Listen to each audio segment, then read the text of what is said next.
Good afternoon, sit down. शुरू करें? चलिए अनुच्छेद 1 से स्टार्ट, ठीक है। ग्रामर है क्या इसमें? ग्रामर है? चलिए सबसे पहले ग्रामर सॉल्व करते हैं ना, ठीक है। 64।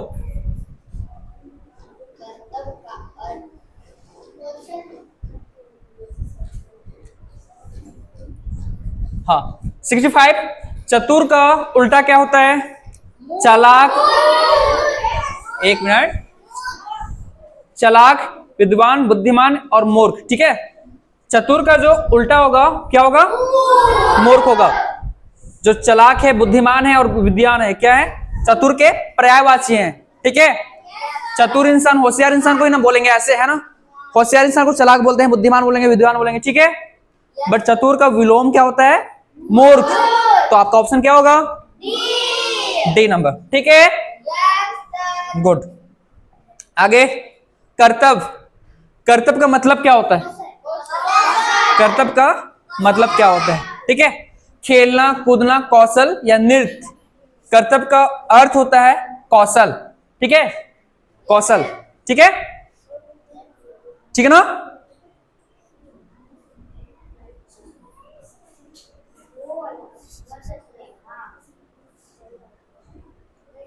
चलो आगे, बाकी और नहीं है ग्रामर इसमें।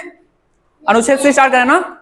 फर्स्ट क्वेश्चन, राजा कृष्णदेव राय कहां शासन करते थे? ठीक है, राजा कृष्णदेव राय कहां शासन करते थे?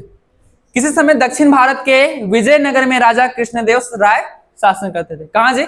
दक्षिण भारत के विजयनगर में, ठीक है। ऑप्शन में है क्या दक्षिण भारत के विजयनगर में?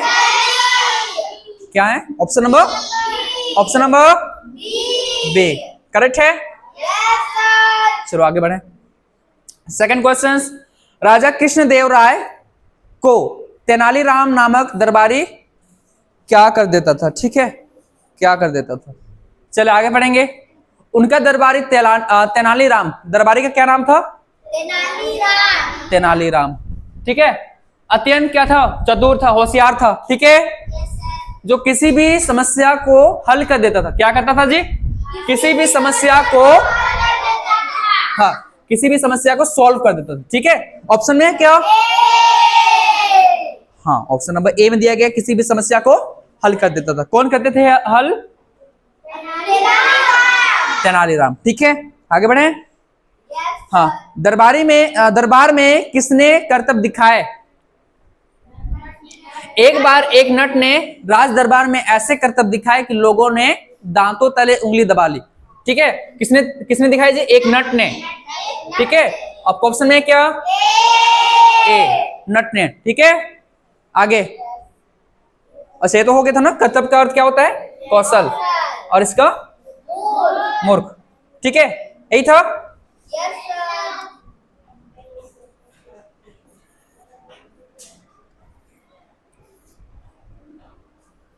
चलो आगे बढ़ेंगे। इसका ये होगा ना। अनुच्छेद नंबर 1 कंप्लीट। हाँ बाकी चीजें पढ़ने की जरूरत नहीं है, ठीक है। आपको सारा आंसर मिल गया, बस बाकी चीजें पढ़ने की जरूरत नहीं है। आगे बढ़े, इसलिए तो पहले क्वेश्चन पढ़ते हैं ना, ताकि टाइम वेस्ट ना हो, ठीक है। आगे बढ़ते हैं। अनुच्छेद नंबर 2 ग्रामर है। ग्रामर है क्या? नहीं है ग्रामर। अच्छा चलो, तो अनुच्छेद पढ़ते हैं पहले। अनुच्छेद में क्वेश्चन पढ़ेंगे 66। पेड़ पर कौन रहता था? ठीक है, पेड़ पर कौन रहता था क्वेश्चन से आपका। चलो अनुच्छेद में देखेंगे। एक गांव में एक लड़का रहता था। गांव में लड़का रहता था, उसके घर के पास एक पेड़ था, उस पर एक बंदर रहता था, ठीक है। तो पेड़ पे कौन रहता था जी? बंदर। आपका ऑप्शन क्या होगा? ऑप्शन नंबर बी, पेड़ पे कौन रहता था? बंदर। आगे बढ़े। लड़के की माँ उसको क्या खाने को देती थी? ठीक है, आगे पढ़ेंगे। वह बहुत नटखट था। क्या था? शरारती, शरारती, ठीक है, नटखट। फिर भी उसकी माँ उससे बुलाती थी और उसे खाने के लिए केले और मिठाइयां देती थी। क्या देते थे जी? केले और, आपका ऑप्शन नंबर डी करेक्ट होगा। आगे देखेंगे। लड़के के घर की देखभाल किसने की, है ना। एक बार वह लड़का माँ के साथ मेला देखने गया।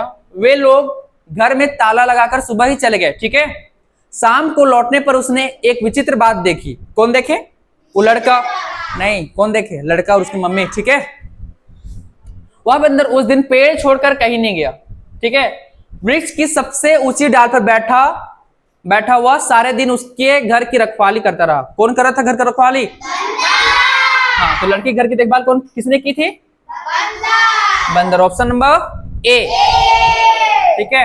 आगे इस गद्यांश का शीर्षक हो सकता है, ठीक है। उसके बाद है उसकी माँ ने उस दिन उसको बहुत सारे चीजें खाने को दी। किसको दिए? लड़का को कि बंदर को? बंदर को, ठीक है। चलो, इस गद्यांश का शीर्षक हो सकता है, क्या हो सकता है? सॉरी, वफादार बंदर होगा। क्या होगा? वफादार बंदर, ठीक है। नटखट बंदर नहीं होगा, वफादार बंदर होगा। हाँ, शाम को लौटने पर विचित्र बात क्या था जी? ओए, शाम को लौटने पर विचित्र बात क्या थी? क्या था?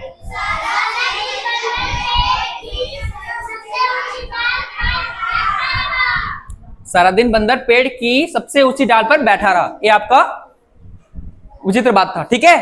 हो गया अनुच्छेद नंबर 2 कंप्लीट, ठीक है। 3 में आए, चलो अनुच्छेद नंबर 3।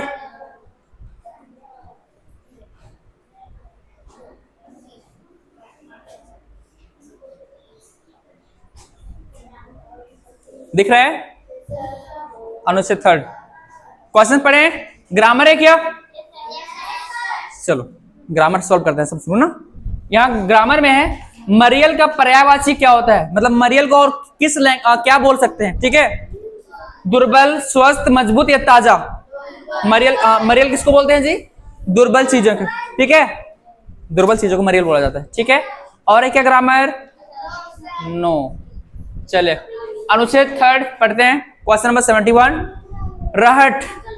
रहट में कौन रहता था? कौन सा जीव रहता था, ठीक है। रहट में कौन सा जीव रहता था? चले, एक वन में एक रहट था, ठीक है। एक वन में एक रहट था, उसमें बहुत सारे मेंढक रहा करते थे। रहट में कौन रहता था जी? मेंढक रहा करते थे ना, ठीक है। तो आपका ऑप्शन क्या होगा? ऑप्शन बी, मेंढक। ओके, आगे क्वेश्चन से 72। मेंढकों के मुखिया का क्या नाम था, ठीक है। मेंढकों के मुखिया भी रहते हैं ना, उसका क्या नाम था पढ़ेंगे। उन मेंढकों के मुखिया का नाम क्या था? संजय दत्त? क्या बोल रहे हैं? गंगदत्त। क्या था मुखिया का नाम? गंगदत्त। ऑप्शन नंबर सी, ठीक है। ऑप्शन नंबर क्या होगा? सी। चलो आगे है। गंगदत्त ने हरे घास से भरे मैदान में क्या देखा? हरे घास से भरे मैदान में क्या देखा? चले, एक बार गंगदत्त रहट से पानी निकालने वाली टिड्डों की माला में बैठकर कुएं से बाहर आया। बाहर की दुनिया देखकर वह बड़ा क्या हुआ? खुश हुआ, ठीक है, प्रसन्न हुआ। वह फुदक फुदक कर वन की हरियाली में सैर करके बड़ा आनंद प्राप्त करने लगा। काफी देर तक फुदकने घूमने के बाद वह हरी घास से भरे एक मैदान के पास पहुंचा। कहां पहुंचा जी? हरी घास से भरे एक मैदान के पास पहुंचा। उसने देखा वहां एक भूख प्यास से मरियल हो रहा सांप पड़ा था। क्या पड़ा था? तो गंगदत्त ने हरे घास में भरे मैदान में क्या देखा? आपका ऑप्शन क्या होगा? B number. आगे देखेंगे, सांप देखने में कैसा था? ठीक है, यही बोला है, भूख प्यास से मरियल। तो सांप देखने में कैसा था जी? मरियल। आंसर मिला सारा? सारा मिल गया? आगे बढ़े। अनुच्छेद नंबर 4 दिख रहा है? ग्रामर है? ग्रामर है क्या? है, ग्रामर है, ठीक है। 79 देखेंगे। अधीनता का मतलब क्या होता है? गुलामी, आजादी, स्वतंत्रता, उपरोक्त में से कोई नहीं, ठीक है। तो अधीनता का अर्थ होता है गुलामी जी, ठीक है। अधीनता का अर्थ क्या होता है? गुलामी। आगे है 80 नंबर, निम्न में से कौन सा स्वीकार का पर्यायवाची नहीं है? स्वीकार, एक्सेप्ट का पर्यायवाची, ठीक है। एक्सेप्ट को क्या करने बोलते हैं? झुकना, विरोध करना, मानना या वर्ण करना, ठीक है। क्या होगा आपका पर्यायवाची? कौन सा नहीं होगा? विरोध करना, ठीक है। किसी के सामने झुक जाना भी तो स्वीकार होता है ना, स्वीकार कहलाता है। चलो, ग्रामर कंप्लीट हो गया। चलो आंसर में देखेंगे आप। चित्तौड़ स्थित है, चित्तौड़ कहाँ है बोला जा रहा है क्वेश्चन, ठीक है। चित्तौड़ कहाँ है पूछा है क्वेश्चन, चलो पढ़ेंगे। चित्तौड़ वर्तमान राजस्थान राज्य का एक जिला है, ठीक है। चित्तौड़ कहाँ है जी? राजस्थान राज्य का एक जिला है। तो आपका जो चित्तौड़ होगा कहाँ होगा? ऑप्शन नंबर बी, राजस्थान में है। ओके, आगे। अलाउद्दीन खिलजी ने चित्तौड़ पर अधिकार कर लिया था, कब किया था पूछ रहा है ना। आगे पढ़ेंगे। यह मुस्लिम आक्रमणकारियों से लोहा लेने वाले मेवाड़ राज्य के राजाओं की राजधानी था, ठीक है। अलाउद्दीन खिलजी ने सन 1303 में, कब आया था जी? 1303 ईस्वी में चित्तौड़ पर अधिकार कर लिया था। कब था? आपका ऑप्शन क्या होगा? ऑप्शन नंबर सी, 1303 में, 3 ईस्वी में, ठीक है। आगे, कृति स्तंभ व विजय स्तंभ कहाँ है, ठीक है। कृति स्तंभ व विजय स्तंभ कहाँ है पूछ रहा क्वेश्चन, ठीक है। आगे पढ़ेंगे। हाँ, अधिकार कर लिया था। बाद में राजपूतों ने 1308 ईस्वी में चित्तौड़ पर पुनः अधिकार कर लिया, ठीक है, ठीक है। अकबर के शासनकाल में भी राजपूतों ने अकबर से वीरतापूर्वक मुकाबला किया। महाराणा प्रताप जैसे वीर और साहसी राजा ने जंगलों में भटकना तो स्वीकार कर लिया, किंतु अकबर की अधीनता स्वीकार नहीं की। और अधीनता का मतलब क्या होता है बताया था? गुलामी, ठीक है, गुलामी होता है ना। हाँ, आगे। अनेक राजपूत रानियों ने अपने सतीत्व की रक्षा के लिए आग में जलकर जौहर कर लिया, ठीक है।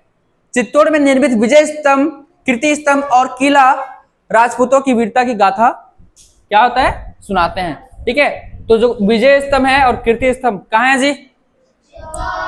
चित्तौड़ में निर्मित बोला है ना। तो आपका ऑप्शन क्या हो जाएगा? ऑप्शन नंबर बी, ठीक है। क्या होगा? चित्तौड़ में। समझ में आया सारा चीज? कुछ डाउट है? नहीं है ना? Good, okay, complete, welcome.